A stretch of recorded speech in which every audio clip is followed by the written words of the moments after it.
Hello everyone, myself is Ravi Jha.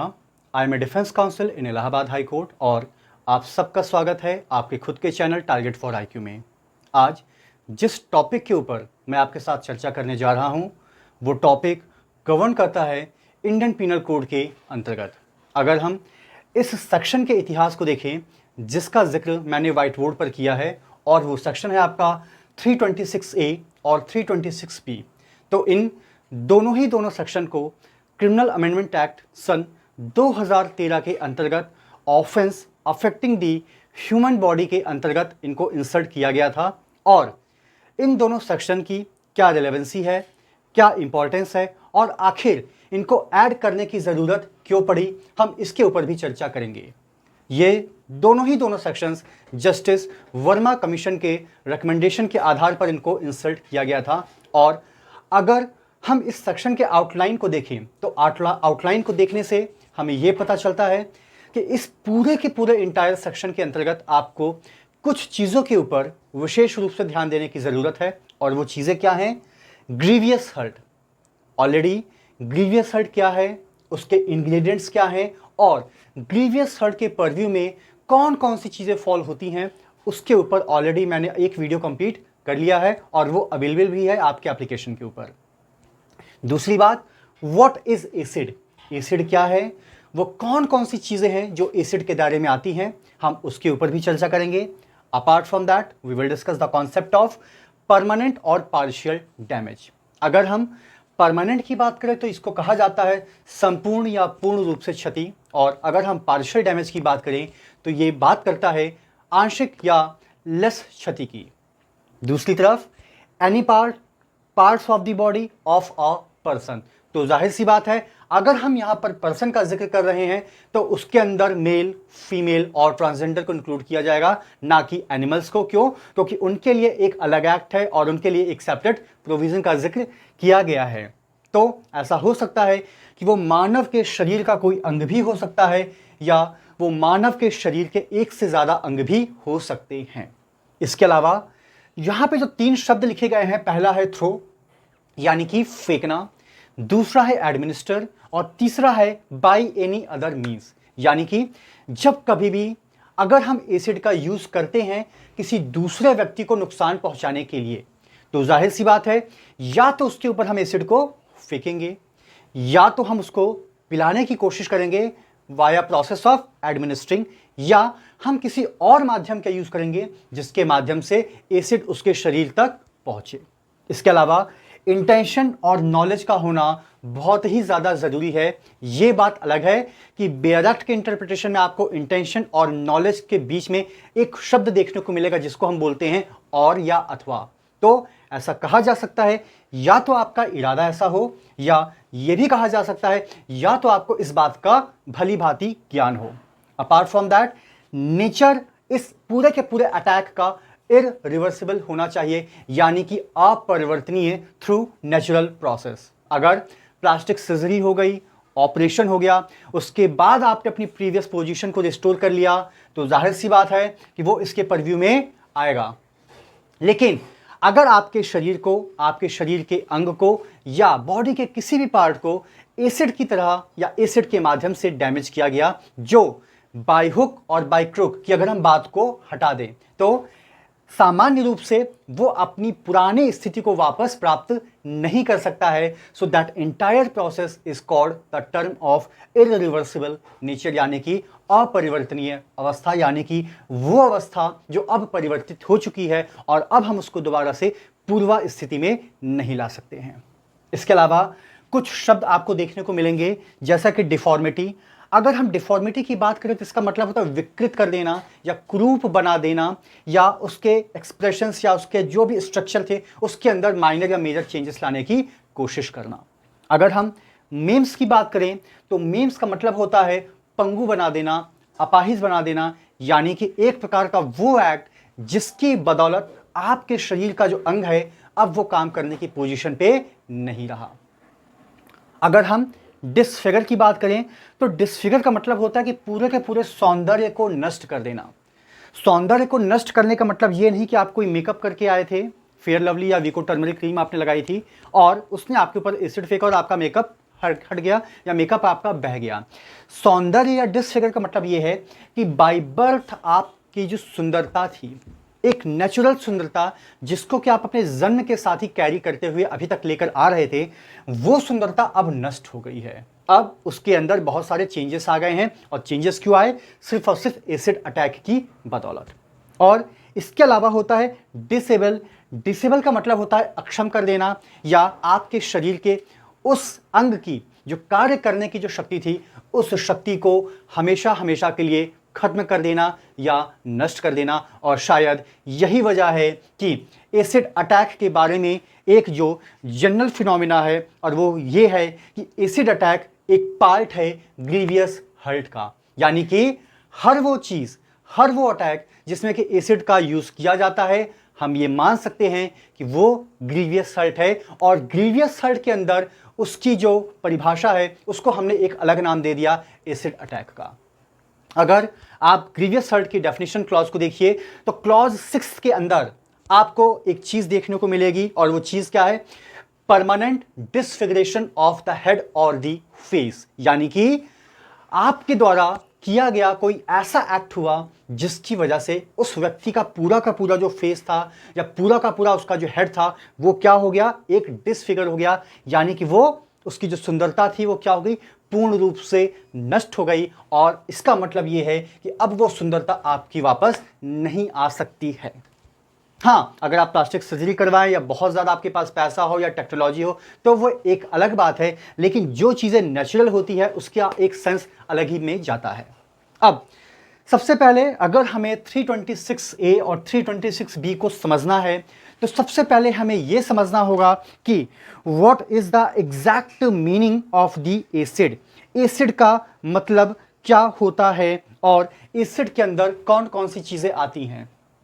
बचपन में हमने केमिस्ट्री पढ़ी होगी तो वहां पर हमने पढ़ा होगा एसिड और बेस, यानी कि अम्ल और क्षार। अगर हम दोनों को देखें तो दोनों ही कहीं ना कहीं एसिड के डेफिनेशंस के अंदर फॉल करते हैं। और अगर आप सेक्शन 326B की एक्सप्लेनेशन 1 क्लॉज को देखें तो यहां पर साफ साफ डिफाइन किया गया है कि कोई भी ऐसा सब्सटेंस जिसका नेचर एसिडिक हो या कोर्सिव हो। एसिडिक का मतलब होता है अम्लीय नेचर और कोर्सिव का मतलब होता है क्षारीय नेचर। इसके अलावा एक चीज और भी कही गई है, या तो उसकी प्रकृति हो burning in nature. Burning in nature का मतलब यह है कि अगर उसको किसी भी दूसरे सब्सटेंस के ऊपर रखा जाए तो वहां पर वो जलन पैदा कर देता है, या वो उस पूरी की पूरी जगह को जलाकर नष्ट कर देता है या राख कर देता है। अपार्ट फ्रॉम दैट, अगर उसके लिए आपने उसको किसी बॉडी के ऊपर अप्लाई किया तो वहां पर क्या होगा? वो इंजरी छोड़ सकता है, निशान छोड़ सकता है, या उस चीजों को वो क्या कर सकता है? डिसफिगर आउट कर सकता है। अब वो डिसफिगरमेंट आपका टेम्परेरी भी हो सकता है और परमानेंटली भी हो सकता है। यहां पर समझने वाली बात क्या है कि एक तरफ हम यहां पर बात कर रहे हैं ग्रीवियस हर्ट के अंदर जो जो चीजें फॉल होती हैं वो फॉल होती हैं परमानेंट वे में। और यहां पर जब एसिड की हम एक्सप्लेनेशन को गौर से देख रहे हैं तो वहां पर लिखा है कि एसिड के जो इंग्रेडिएंट्स हैं या एसिड का जो पर्टिकुलरली कोई ऑब्जेक्ट होता है तो वो क्या क्या कर सकता है। वो किसी जगह को जला सकता है, इंजरी पहुंचा सकता है, कोई निशान छोड़ सकता है, और ये सारी की सारी चीजें क्या हो सकती हैं? वो टेम्पररी भी हो सकती हैं और परमानेंट भी हो सकती हैं। तो एसिड की जो डेफिनेशंस है वो सिर्फ आपको समझाने के लिए कही गई थी कि what comes with in the purview of acid, लेकिन एसिड के अंदर जो वर्ड यूज किया गया टेम्पररी यानी कि आंशिक रूप से या अंशकालिक, उसको आप एसिड अटैक से बिल्कुल भी कनेक्ट करने की कोशिश मत करिएगा। अगर आप ऐसा करते हैं तो कहीं ना कहीं एक नैरेटिव रॉन्ग चला जाएगा, या रॉन्ग नैरेटिव चला जाएगा, या रॉन्ग इंटरप्रिटेशन भी जा सकता है कि यार अगर टेम्परेरी है तो जाहिर सी बात है वो तो चीज़ें फिर से रिवर्सिबल हो सकती हैं। और यहां पर तो साफ साफ इसका जो नेचर है वो डिफाइन क्या किया गया है? इररिवर्सिबल इन नेचर, यानी कि अपरिवर्तनीय अवस्था। तो एसिड की डेफिनेशन हम सभी ने देख ली है कि एसिड के अंदर क्या क्या चीजें हैं जो आती हैं। वो एसिड हो सकता है, कोई भी कोर्सिव सब्सटेंस हो सकता है, कोई भी ऐसा मटेरियल हो सकता है जिसका नेचर कैसा हो? आग लगाने वाला हो या बर्निंग इन नेचर हो। कोई भी ऐसा सब्सटेंस हो सकता है जिसकी वजह से इंजरी कॉज हो जाए, वो कोई निशान छोड़ दे, या वो उस पूरी की पूरी जगह को जलाकर नष्ट कर दे। तो जाहिर सी बात है वो सारी की सारी चीजें किसके अंदर आएंगी? वो आएंगी एसिड के अंदर। अब हम बात करते हैं ग्रीवियस हर्ट की। ग्रीवियस हर्ट के ऊपर ऑलरेडी मैंने पूरा का पूरा एक लेक्चर्स अपलोड किया हुआ है, आप वहां से देख सकते हैं कि ग्रीवियस हर्ट के अंदर कुल मिला के 8 एक्सेप्शंस क्लॉज दिए गए हैं, जहां पर आपको बताया गया है कि हर प्रकार की वो चोट जो डायरेक्टली आपको इन्फ्लिक्ट की गई थी या जिसका डायरेक्टली प्रभाव आपके शरीर पर पड़ा, वो ग्रीवियस हर्ट के परव्यू में आ सकती है अगर उसके कॉन्सिक्वेंसेस ये हुए तो। और उसी ग्रीवियस हर्ट के कॉन्सिक्वेंसेस के अंदर अगर आप उसके क्लॉज 6 को देखें तो वहां पर साफ साफ लिखा गया है disfiguration of the head of the और द फेस, यानी कि कोई ऐसी चीज यूज की गई जिसकी वजह से आपका जो हेड था, आपका जो पूरा का पूरा जो सर था, वो क्या हो गया, डिसफिगर हो गया, या आपका जो पूरा का पूरा जो फेस था वो क्या हो गया, डिसफिगर हो गया। और डिसफिगर का मतलब यहां पर मैंने साफ साफ लिखा है कि सौंदर्य को नष्ट कर देना, यानी कि आपकी जो नेचुरल ब्यूटी थी, आपकी जो प्राकृतिक सुंदरता थी जो कि बाय बर्थ आपको मिली थी, वो अब पहले जैसी नहीं रही।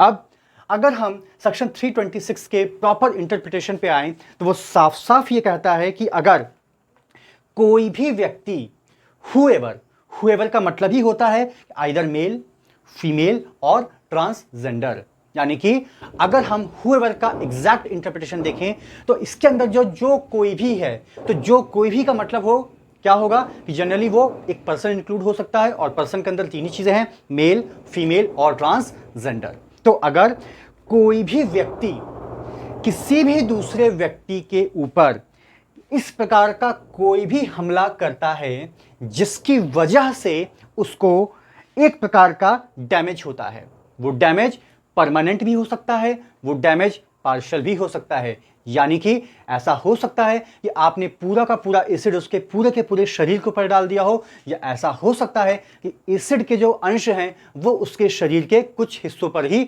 पड़े हुए हों। तो इसीलिए यहां पर एक वर्ड यूज किया गया है, या तो डैमेज कैसा होना चाहिए, या तो पार्शियल होना चाहिए और या तो परमानेंट डैमेज होना चाहिए।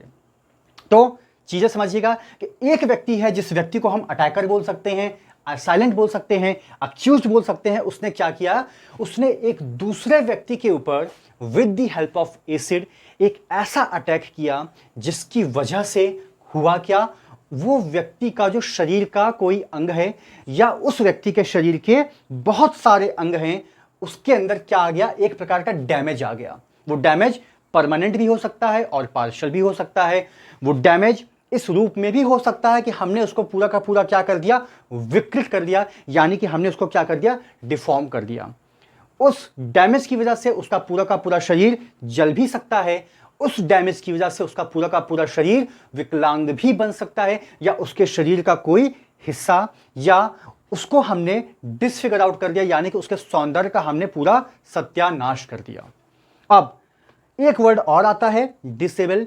डिसेबल का मतलब यह है कि वो जो एसिड था वो शरीर के उस हिस्से पर पड़ा, और उस हिस्से पर पड़ने की वजह से शरीर का वो अंग जो उस घटना से पहले काम कर रहा था या बहुत अच्छे तरीके से अपने कामों को एग्जीक्यूट कर रहा था, अब वो शरीर का वो हिस्सा काम करने की पोजीशन पे यही नहीं है, यानी कि अब वो एक अक्षम हो चुका है, यानी कि इनकैपेबल हो गया है, यानी कि डिसेबल हो गया है। तो यहां पर समझने वाली बात क्या है कि एक व्यक्ति ने दूसरे व्यक्ति के ऊपर एसिड से हमला किया, उस हमले की वजह से उस व्यक्ति को डैमेज हो सकता है, वो डैमेज परमानेंट भी हो सकता है या वो डैमेज पार्शियल भी हो सकता है। परमानेंट की अगर हम बात करें तो ओवरऑल, और पार्शियल का मतलब है कि थोड़ा बहुत डैमेज हुआ। वो डैमेज किस किस रूप में हो सकता है उसका जिक्र मैंने कर दिया। वो डैमेज आपके शरीर को विकृत कर सकता है, यानी कि डिफॉर्म कर सकता है। वो डैमेज आपके शरीर को जला सकता है, यानी कि बर्न भी कर सकता है। वो डैमेज आपके शरीर को विकलांग बना सकता है, यानी कि मेम भी कर सकता है। वो डैमेज आपके शरीर को डिसफिगर भी कर सकता है, यानी कि आपके सौंदर्य को नष्ट भी कर सकता है। और वो डैमेज आपके शरीर के उस पर्टिकुलर अंग को डिसेबल भी कर सकता है, यानी कि अब उस अंग के कार्य करने की जो क्षमता थी अब वो पहले जैसी नहीं रही। अब ये तो सवाल ये हुआ कि एक व्यक्ति ने दूसरे व्यक्ति के ऊपर क्या क्या इंपैक्ट डाला थ्रू एसिड।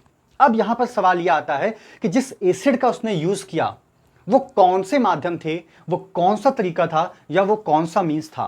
तो जाहिर सी बात है, या तो एसिड वो फेंकेगा या तो उसको जबरदस्ती पिलाने की कोशिश करेगा, और या वो किसी और माध्यम का यूज करेगा जिस माध्यम के तहत एसिड की जो बूंदें हैं उसके शरीर पे टच करें और उसके ऊपर अपना एक रिजल्ट छोड़ें। तो एसिड को फेंकने का दो ही तरीका है, या तो आप उसको फेंकेंगे, या तो आप उसको पिलाएंगे, और या तो आप किसी और माध्यम का यूज करेंगे जिस माध्यम के तहत वो एसिड उसके शरीर तक पहुंचे। अब सवाल यह है कि जब ये चीजें आप कर रहे थे, either you are throwing, either you are administering और by any kind of means, उस वक्त आपके पास एक प्रॉपर इंटेंशन था या आपको एक प्रॉपर ज्ञान था। इंटेंशन का मतलब यह है कि आपको पूरी जानकारी थी कि जो एक्ट आप कमिट करने के लिए जा रहे हैं उस एक्ट की वजह से क्या हो सकता है। और अगर मान लीजिए आपका इंटेंशन भी नहीं था या इंटेंशन थोड़ा बहुत आपका लो डाउन था, despite of that you have a full knowledge कि what kind of act you are going to commit with that person. क्या आप उस व्यक्ति के साथ जो एक्ट कमिट करने के लिए जा रहे हैं उस एक्ट के कॉन्सिक्वेंसेस क्या क्या होंगे, उस एक्ट का परिणाम क्या होगा, उसके रिजल्ट क्या निकल के आएंगे, इन सभी के सभी तथ्यों के बारे में आपको एक फुल और डिटेल जानकारी थी। तो यहां पर इंटेंशन और नॉलेज का होना बहुत ही ज्यादा जरूरी है ताकि आपको लायबल ठहराया जा सके। अब सवाल यहां पर यह है कि आपका इंटेंशन था, आपका नॉलेज था, आपने एसिड को फेंका, पिलाया या किसी और माध्यम का यूज किया। वो एसिड उसके शरीर के किसी एक पार्ट पे भी पड़ सकता है और उसके शरीर के बहुत सारे हिस्सों पर भी पड़ सकता है। हिस्सों पर पड़ने की वजह से क्या होगा, एक प्रकार का डैमेज हो सकता है। वो डैमेज आपका परमानेंट भी हो सकता है और पार्शियल भी हो सकता है।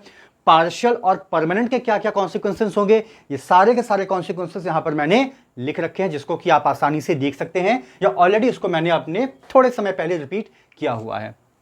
अब यहां पर बात यह आती है कि अगर प्रोसिक्यूशन ये प्रूव कर गया during the commencement of the trial, या ट्रायल पूरा कंप्लीट हो गया और प्रोसिक्यूशन और डिफेंस दोनों के ही एविडेंसेस या दोनों के ही विटनेसेस या दोनों के ही काउंसल्स को डिटेल में सुना गया, और उसके बाद कोर्ट इस नतीजे पे पहुंचती है कि यस, मिस्टर एक्स जिन्होंने दूसरे व्यक्ति को थ्रू एसिड हानि पहुंचाने की कोशिश की या लॉस पहुंचाने की कोशिश की, उनको पता था कि इस एसिड से क्या क्या हो सकता है, उनको पता था कि इसके कॉन्सिक्वेंसेस क्या हो सकते हैं, और उन्होंने जो कुछ भी किया वो विलफुली किया और वॉलंटियरली किया, यानी खुद की इच्छा से किया, उनके ऊपर कोई भी दबाव नहीं था। तो उनका जो एक्ट था वो प्योरली क्या था, इंट्यूशनल कह सकते हैं, वॉलंटियरली आप कह सकते हैं, इसमें कोई भी दो राय नहीं होगी। तो अगर ये चीजें कोर्ट के अंदर प्रूफ हो गई तो जाहिर सी बात है वहां पर जो उनको सजा मिलेगी वो कम से कम 10 साल की सजा होगी और मैक्सिमम सजा वो उम्र कैद तक भी जा सकती है। अब कम से कम 10 साल का मतलब यह है कि इंडियन पीनल कोड के अंदर अगर आपके टोटल 511 सेक्शंस हैं तो मैक्सिमम सेक्शंस के अंदर आपने यही देखा होगा up to this. Up to का मतलब क्या है कि मैक्सिमम पनिशमेंट आपको इतनी मिलेगी, लेकिन गिनती पे कुछ सेक्शंस हैं जहां पर मिनिमम पनिशमेंट का भी प्रावधान दिया गया है। तो अगर हम मिनिमम पनिशमेंट की बात करें तो अगर कोर्ट में यह सिद्ध हो जाता है कि आपने जो कोई भी एक्ट किया था वो प्योरली इंटेंशनल था, आपको नॉलेज थी और वॉलंटरी एक्ट था और आपको सब कुछ पता था, उसके बाद भी आपने ऐसा किया, तो आपको जो सजा मिलेगी वो मिनिमम 10 साल की होगी, यानी कि 10 साल से कम की सजा तो आपको मिलेगी ही नहीं। और उस पर्सन के ऊपर कितना इंपैक्ट पड़ा या कितना ज्यादा वो इफेक्ट हुआ, इस बात को भी कोर्ट कंसीडर करेगी और ध्यान में रखते हुए वो सजा जो कम से कम 10 साल की है वो सजा बढ़कर आपकी उम्र कैद तक भी जा सकती है। इसके अलावा आपके ऊपर एक जुर्माना भी लगाया जाएगा, और वो जुर्माना जो है उसके दो उद्देश्य होते हैं। पहला कि वो जुर्माने का पूरा जो अमाउंट है यू हैव टू पे टू द विक्टिम, वो आपको विक्टिम को पे करना है। और दूसरी बात कि उस विक्टिम के इलाज का जो भी एक रीजनेबल एक्सपेंडिचर है या जो खर्चा है वो भी आपसे वसूला जाएगा।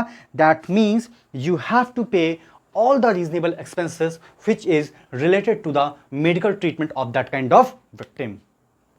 तो यहां पर सिर्फ ऐसा नहीं है कि आपको सिर्फ सजा देकर ही छोड़ दिया जाएगा, सजा तो है मिनिमम 10 साल और मैक्सिमम उम्र कैद, लेकिन इसके अलावा आपके ऊपर एक फाइन भी लगाया जाएगा, और वो फाइन इस दृष्टिकोण को ध्यान में रखते हुए लगाया जाएगा ताकि उस विक्टिम का एक बेहतर इलाज हो सके और वो सरवाइव कर सके या वो हॉस्पिटल से डिस्चार्ज होकर घर पर आ सके। तो उसका जो भी एक रीजनेबल ट्रीटमेंट का जो खर्चा होगा वो सारा का सारा खर्चा आपसे वसूल किया जाएगा। अपार्ट फ्रॉम दैट जो अमाउंट होगा फाइन का वो आपको विक्टिम को भी पे करना है, यानी कि उस व्यक्ति को भी पे करना है जिसके साथ आपने ये एक्ट कमिट किया।